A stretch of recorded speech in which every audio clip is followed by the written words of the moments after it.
Hey, this is Hans from Request for Music, and I want to show you the Spectre, a new module, a spectrometer that I created because in a previous video I showed harmonics in combination with a Nicomatic module as a spectrometer, and I got word that that wasn't available. Sorry, that module was not available in the store anymore. So I thought it was maybe useful to create one myself, because in combination with harmonics it can be useful to have a look at the spectrograph that is coming out of it, because you have to deal with all of those harmonics. It can be excuse me, it can be useful to have a look at those harmonics. So let's hook up the harmonics to that, and it'll just show you actually the basic harmonic in there. The view is logarithmic, so that means that the lowest part has a bit more influence in the screen, and you can actually change the minimum frequency that it'll show. So if I dial this back, you see that the gain is pretty high, so I can take my gain down a bit, and I can also take my scaling down a bit, so it shows you a bit better what the actual resolution is. And there might be some noise in there, so I can set my threshold back to a lower value, and then scale the values up, so the actual harmonic itself shows up probably a bit better. So if I click a second one on, you'll see the second harmonic coming up, and a third one, and a fourth one, and so on. And we'll show you all of those. So maybe just to show you, I can go into my select all, which shows all of the harmonics in there. And you can fine tune stuff by using the minimum frequency and the maximum frequency. It would go up to 24 kilohertz, but you can set it so you can sort of focus on some parts a bit better. In the spectrometer further, there's a grid that you can set on. That's sort of a decibel grid. It can show you the lowest frequency, the first harmonic, F0. And apart from that, you have a freeze function, so you can just look at this screen and you can still scale it and so on, but it will not update until you click that off. And the last version is an octave one that shows you where the octaves are in resonance for the harmonics. So that's 0, the first, the third, the seventh, and so on. Those are harmonics, so that it knows that. And apart from that, there's a window type that you can set, and the window type has to do with the Fourier transformation that it works with. So the lowest value is the Han transformation, or the window actually, and the next one is the Blackman, which has a slightly different way of working with it and looking at it. And the last one would be Blackman. So you can choose from those. Then there's a mode, and the mode is how the visual mode is. So the first one, the lowest one, is just a line. The next one are bars, and the top one is an area which is filled. And then as a last option, you have the color that you can set. So normally it's green, and you can set up to go from purple at the bottom, sorry, and the higher decibel values show up in orange. And otherwise you can go in frequency, where the lowest frequencies are in purple and the higher frequencies are in orange. So this will show you what that works like, and you can use this way. And I'll go back to this setting for visual, and obviously the color does not have that much influence because it can't do the gradation on the line just. But so this is 64 oscillators that you can see, and I should actually go up to this sort of. But also if you would do, for instance, let's say I go back to the basic settings and maybe just take a higher harmonic there and take one above that. And let's see. I'll switch another one on, but it's not that important, and I'll change my threshold because it was going to move a bit. Maybe I can do it with just these two.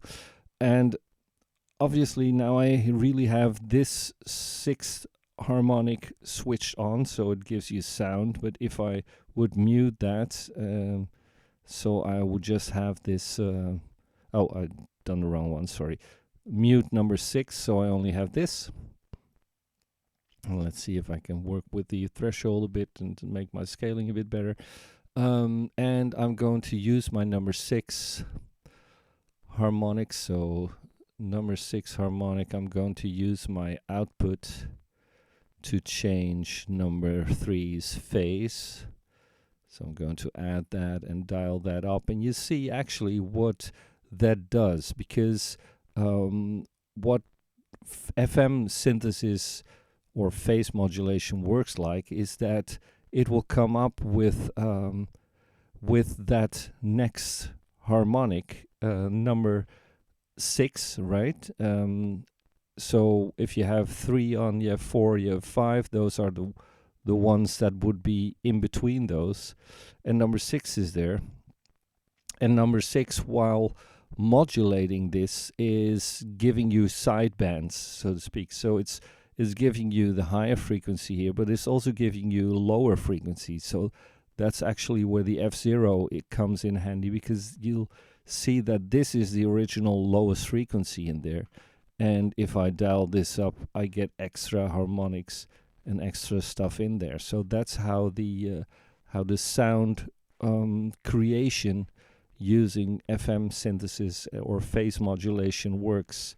And at some point, as you can see, the actual frequency 0 is going to lower. It's going to be adjusted by all of the others, and then the system really doesn't know anymore, because it doesn't know actually what the harmonic setting is. So it doesn't understand that this second lobe here was actually the F0, so it's going to look at the overall sound. But you see that frequency or phase modulation indeed changes the way that the resonances or the harmonics interact. And that's now with normal frequencies, but if I obviously start changing the frequency of that second harmonic itself, it's going to do strange stuff with the way that the harmonics work. So let's switch that off, switch the octaves off, and just look at the overall way it works. You see that some harmonics sort of go all over the place, and you get very strange sort of ratios between harmonics. So let's reset that one, so it's getting back to the normal setting. Change the depth of modulation back again, and look at the overall spectrum again. So my all, and change the scaling back, change the threshold a bit. So I see all these frequencies, and this is in sawtooth operation. So the volumes change by having a ratio between all the volumes of all of the harmonics that are going up in value. If I change it to flat, all of the volumes would be the same, although there will be sort of a drop off on the higher frequencies anyway, as you can tell. Let's see. And other settings like triangle, those switch off intermediate harmonics. Those square does that too, but keeps the volume in a different way. So I hope it gives you also a better understanding of what harmonics and the settings actually do. So this is inverted sawtooth, so it lowers the volume of the lower harmonics and and takes the volume for the higher ones up. This is a sine bump, so that sort of a sine wave over all of those harmonics in there. Double sine, rising exponentially, odd bump where it takes the odd ones out, the boost, edge boost that makes sort of a dip in that area. So let's take all of the frequencies in.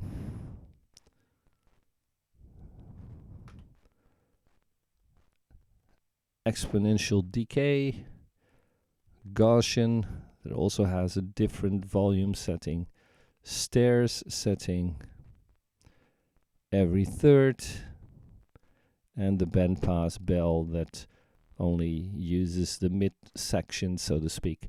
So it will give you information on how harmonics is actually working with all of those frequencies. And spectr in itself, it will probably be out next week or so, and standard separate price would be $650 in the store.